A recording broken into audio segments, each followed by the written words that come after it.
हाँ, ये वाला प्रॉब्लम देखो बेटा, अपन इससे ऐसा ही हमने कर लिया था पहले, ठीक है। बट ये आपको अपने आप ट्राई करना है एक तो पहले। तो क्या हो रहा है इस प्रॉब्लम में कि स्मॉल मास का एम ब्लॉक है, एक स्मूथ सरफेस है ये, ठीक है। इससे स्ट्रिंग्स अटैच्ड है 2m। और शुरू में 2m कैसा था, हॉरिजेंटली था ये, किसी टी टाइम पर सिचुएशन दिखा दी, बट यहाँ पे लिख रखा है इन्होंने कि mass m is held on the horizontal surface, ठीक है ना। m तो यहीं पर है the mass 2m is release such that it moves in the vertical plane while the mass m slides on the smooth surface of the table. Find out normal reaction by the force on the m when string becomes vertical. तो इसको लिखना चाहिए कि यहाँ से release करा है, ठीक है ना। इसने जब यहाँ पर था ना 2m, इस पोजीशन से रिलीज किया, रह गया कहीं ना कहीं, इस पोजीशन से रिलीज किया इसको, ठीक है। मास 2m with A light string of length l भी दे रखी, and mass small m is held on the horizontal edge of the horizontal surface of the table. Mass 2m is released। तो ये vertical plane है, मतलब यहाँ पर कोई आपने हुक वुक लगा रखा होगा जिससे स्ट्रिंग अटैच होगी, ये टेबल का कॉर्नर होगा, ठीक है। तो ये आपने यहाँ से 2m को रिलीज कर दिया, तो 2m इधर भाग रहा है, टेंशन फोर्स की वजह से ये इधर भाग, ठीक है। क्लियर है आपको ये चीज। यहाँ पर एक टेंशन फोर्स लग रहा है, बट ये स्मूथ टेबल पर ही मूव कर सकता है, ये वर्टिकल प्लेन में पूरी मोशन हो रही है। तो ये वैसा ही है जैसा आपको ध्यान हो, हमने एक ऐसा प्रॉब्लम किया था कि यहाँ पर स्ट्रिंग है और यहाँ पर एक रिंग है, फिर ब्लॉक यहाँ से अटैच था, आपने रिलीज कर दिया था, तो किसी टी टाइम पर ये सिचुएशन हो रही, ठीक है।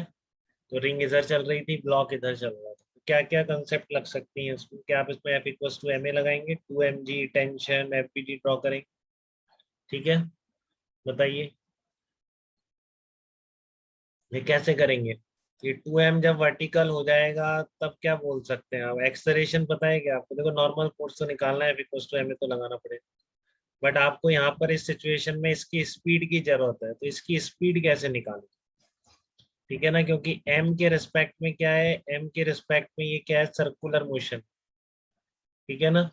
इस स्मॉल m के रिस्पेक्ट में, इस पॉइंट के रिस्पेक्ट में ये सेंटर हो जाएगा, बट सेंटर खुद चल रहा है, तो आपको बेसिकली दोनों की स्पीड चाहिए। तो आप कोई बता सकता है कैसे निकालें इसको, दोनों की स्पीड कैसे निकाल सकते हैं। यहाँ से यहाँ, मोमेंटम हाँ यहाँ से यहाँ तक क्या क्या लगाना पड़ेगा, तो ये इनिशियल सिचुएशन है, ये फाइनल सिचुएशन ये है, तो इन दोनों के बीच में आप क्या करेंगे, दोनों कंजर्वेशन लगा देंगे और क्या करेंगे, ठीक है ना। दोनों क्या करेंगे, आप कंजर्वेशन लगा देंगे दोनों के बीच में, दोनों कंजर्वेशन, ये इनिशियल सिचुएशन ये फाइनल सिचुएशन। तो कोई डाउट है कि किसी को इस तरह का कंजर्वेशन प्रिंसिपल अप्लाई करने। हाँ सचिन, देखो आपने 15 निकाला है, 15 आता है कि 14 आता है, ये देखना पड़ेगा थोड़ा सा, ठीक है। वो अभी चेक करते हैं पहले। अभी ये सिचुएशन क्लियर है आपको, यस ये यस 2m मास को रिलीज कर दिया, तो ये इनिशियल सिचुएशन है, ये फाइनल है, ऐसे वर्टिकल आ गया, तो यहाँ से यहाँ तक आप दोनों कंजर्वेशन अप्लाई करो। मान लो v1 v2, तो मोमेंटम कंजर्व रहेगा हॉरिजॉन्टल डायरेक्शन में, क्योंकि फ्रिक्शन नहीं है, तो पूरे m+2m+ स्ट्रिंग पर कोई एक्सटर्नल फोर्स एक्ट नहीं कर, ठीक है। तो इसका मोमेंटम सिस्टम का यहाँ से यहाँ तक कंजर्व रहेगा।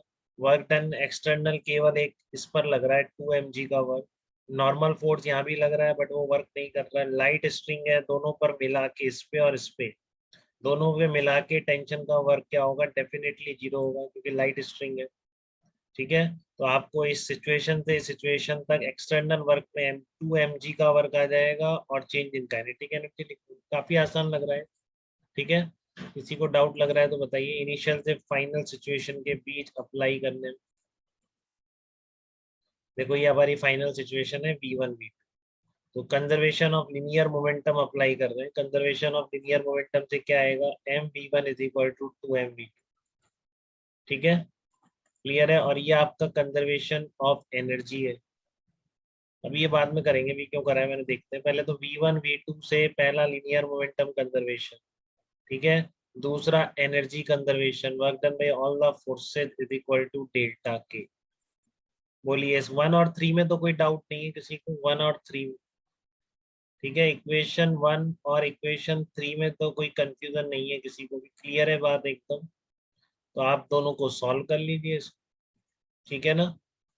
आप दोनों को सॉल्व कर लीजिए इसको, v1 और V2 दो वेरिएबल है एनर्जी इक्वेशन में, तो बेसिकली दोनों की स्पीड आ गई अब। ठीक है, दोनों की क्या आ गई, स्पीड आ गई। तो अब ये दो मेथड है, बट आपको जो आता है आप उसी से करिए, आपको यही समझ आएगा। वेलोसिटी वाला मेथड मैंने कराई नहीं, वही ओमेगा की टर्म में बजाय आप ये वही वैसे ही देखें बिल्कुल। हाँ 15 mg आ रहा है, सही निकाला। टेंशन 14 mg आती है, बिल्कुल सही निकाला है आप। सचिन का आंसर सही है। नॉर्मल फोर्स पूछा था इसमें, टेंशन 14 mg आती है, नॉर्मल रिएक्शन 15 mg है। कैसे करें इसको? देखो मैंने क्या करा है, V1 V2 ओमेगा निकाल सकते हो क्या आप इसका, दोनों जो अटैच्ड है। ठीक है, इनका आप ओमेगा निकाल सकते हो क्या? एक और मेथड है, करा नहीं। तो इसका ओमेगा कैसे निकलेगा? ओमेगा की डेफिनेशन से, इस पॉइंट का इस पॉइंट के रिस्पेक्ट में ओमेगा क्या होगा, इस पॉइंट की इस पॉइंट से लाइन जॉइनिंग के परपेंडिकुलर वेलोसिटी डिवाइडेड बाय बीच की डिस्टेंस, ये ओमेगा की डेफिनेशन होती है। ठीक है ना? ओमेगा क्या होता है, एक पॉइंट का दूसरे पॉइंट के रिस्पेक्ट में, अगर याद हो थोड़ा सा, बहुत बताया गया था आपको, क्वेश्चन भी कराया गया। ठीक है, तो यहाँ से ये ओमेगा निकला है। ठीक है, लेकिन इसको डायरेक्टली वैसे भी तो कर सकते हैं यार, इसमें क्या दिक्कत? ठीक है ना, अब ओमेगा के चक्कर में क्यों पड़ रहे हैं? ओमेगा रहने दो आप। ठीक है ना, आप क्या करो, इसकी वेलोसिटी इसके रिस्पेक्ट में लिखो, कितनी आ रही है बताओ। 2m की वेलोसिटी कितनी आ रही? V1 प्लस V2 आ रही है कि नहीं आ रही है? अरे भूल गए कल यस वाला क्वेश्चन, याद है किसी को? Yes sir. हाँ, यस तो सर। इसके V1 प्लस V2 है सेंटर के रिस्पेक्ट में, क्या लग रहा है, T लग रहा है। और क्या लग रहा है, 2mg लग रहा है। अब ये एक्सलरेटेड नहीं है, इसका एक्सलरेशन जीरो है इधर सेंटर का, तो सूडो फोर्स की जरूरत नहीं। ठीक है, क्या इक्वेशन बन जाएगी, T minus 2mg is equal to 2m into V1 plus V2 का होल स्क्वायर डिवाइडेड बाई है। ठीक है, क्लियर है? तो ये आपकी टेंशन आ जाएगी। जब टेंशन आ गई फिर तो फिर इसको सिस्टम लेके कोई दिक्कत नहीं है। नॉर्मल फोर्स पे इस पर कौन कौन से फोर्स लग रहे हैं, नॉर्मल लग रहा है, एक टेंशन लग रही है, और एक mg लग रहा है। ठीक है, तो इससे तो आप क्या करोगे, टेंशन, ये ओमेगा ओमेगा के चक्कर छोड़ो, आपको तो वैसा की वैसा करो आप। ठीक है ना, आप तो वैसे की वैसे करो कि T minus 2mg is equal to 2m into V1 plus V2 का स्क्वायर अपॉन एल। ठीक है, और फिर आपकी टेंशन यहाँ से निकल जाएगी, V1 V2 सब निकाल चुके हैं आप अच्छी तरह। ठीक है ना, V1 V2 निकाल चुके हैं, ये रहा V2। ठीक है, इसी से V1 भी और ट्वाइस कर देंगे तो V1 आ जाएगा। ठीक है, तो यहाँ से आपकी टेंशन कितनी आनी चाहिए, 14 mg आनी चाहिए। और जब आप इस पर फोर्स बैलेंसिंग लगाएंगे तो क्या आ जाएगा, normal force is equal to T plus mg। तो ये कितना आ जाएगा, 15 mg आपका नॉर्मल फोर्स आता है। टेंशन 14 mg आती है, नॉर्मल फोर्स आपका 15 mg। क्लियर है इतनी बात सब बच्चों को? बताइए, वैसा की वैसा प्रॉब्लम है, कोई डिफरेंस दिख रहा है आपको इसमें? ठीक है ना, ये मैंने क्या किया था, इसमें मैंने ये लगा दिया था, summation F external acceleration of centre of मास। तो देखो पहले ओमेगा निकाल लिया, इससे भी देख लो जो समझना चाह रहा है, इसको पता है कि ओमेगा कैसे निकालते हैं वही समझ पाएगा, जैसा सर्कुलर में बताया था। ठीक है ना, ये ओमेगा क्या होता है, वी परपेंडिकुलर अपॉन एल। तो इसके रिस्पेक्ट में, क्योंकि वी कितना है आपको, V1 इक्वल टू 2v2, तो 3v2 स्पीड आ गई इसकी। ठीक है, तो इस पॉइंट के रिस्पेक्ट में ओमेगा आ गया 3v2 बाई एल, V2 उठा के रख दिया, तो omega square 6g by L आ गया। ठीक है ना, अब जो सेंटर ऑफ मास है पूरे सिस्टम का, ठीक है ना, वो उसका एक्सेलरेशन कितना होगा, COM यहाँ पर कहीं होगा 2l/3 डिस्टेंस पर होगा। ठीक है, तो उसका एक्सेलरेशन कितना होगा, ओमेगा स्क्वायर इंटू आर। ठीक है ना, ओमेगा इस पॉइंट सेंटर के रिस्पेक्ट में वही सर्कल पे घूम रहा है, ओमेगा ये है, तो ओमेगा स्क्वायर इंटू 2l/3 इस डायरेक्शन में सेंटर ऑफ मास का एक्सेलरेशन है। कई लोग ऐसे भी करते हैं, फिर आप कहीं सॉल्यूशन देखो आपको ना समझ में आए। ठीक है, तो इसलिए मैं आपको बता रहा हूँ कि सीधा आ जाएगा नॉर्मल रिएक्शन। इस पूरे सिस्टम पर एक्सटर्नल फोर्स कौन सा है, स्ट्रिंग प्लस बोथ ब्लॉक, एक नॉर्मल फोर्स है, वेट है दोनों के 3mg, और सेंटर ऑफ मास का एक्सेलरेशन ये है ओमेगा स्क्वायर इंटू 2l/3। तो मैंने summation of external mass of the system 3m omega square into 2l/3 करा, तो डायरेक्टली यहाँ से भी 15mg आ गया।